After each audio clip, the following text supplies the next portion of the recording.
Your grandfather came home from Vietnam. You asked him once, just once, what it was like over there. He looked at you and changed the subject.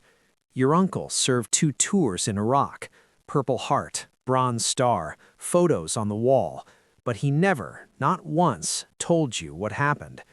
You assumed they were being strong, protecting you, keeping it to themselves out of toughness.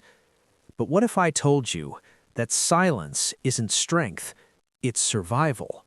What if the reason they don't talk isn't because they can't find the words, it's because the human brain, under extreme trauma, literally rewires itself to keep those memories locked away?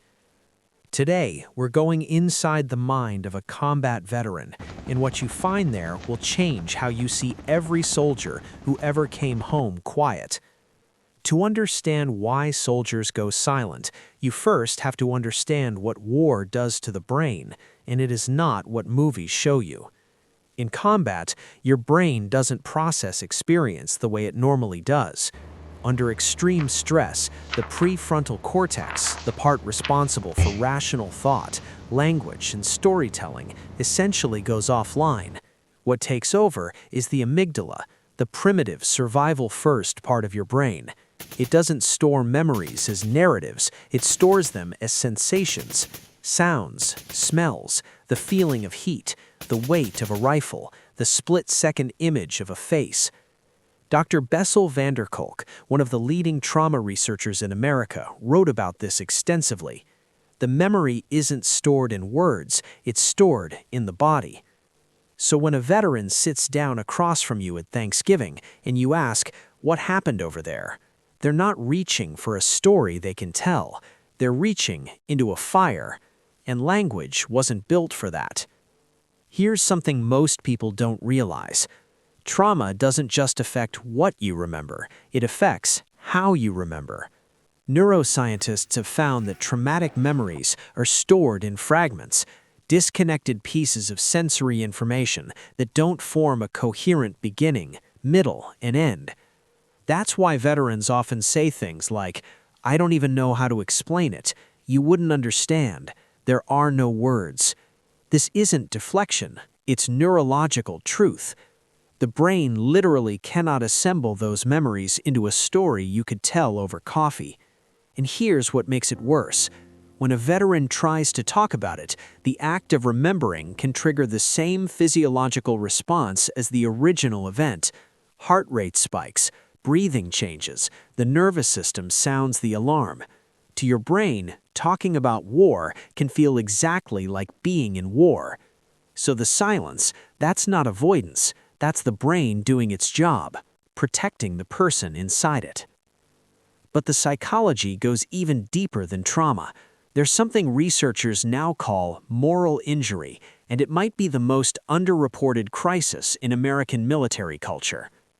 PTSD, most people have heard of, but moral injury is different. It happens when a soldier witnesses or participates in something that violates their deepest sense of right and wrong. Maybe they followed an order they didn't believe in.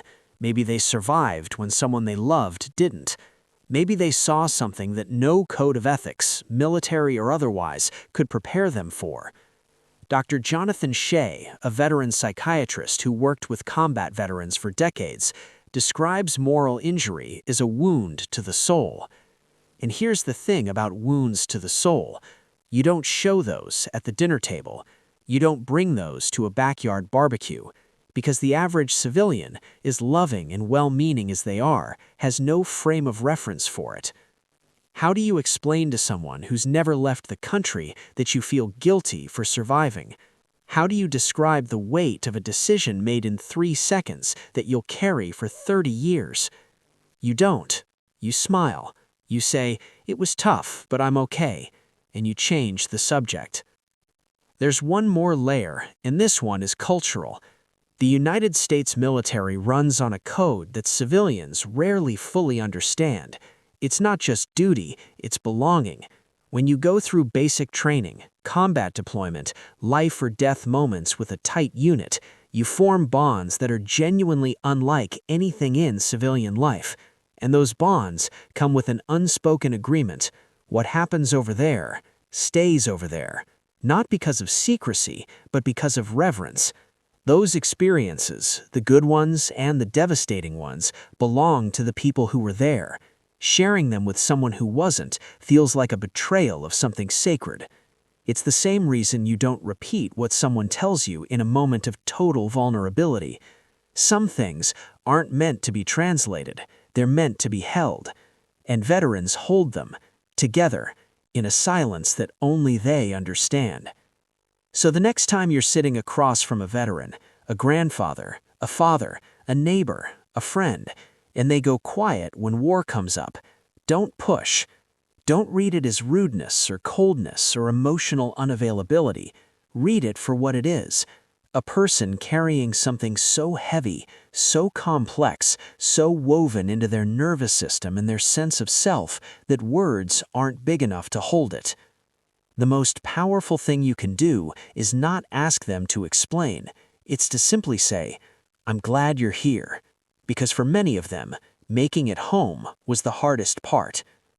If this video gave you a new way of seeing the veterans in your life, share it with someone who needs to hear it. We'll see you in the next one.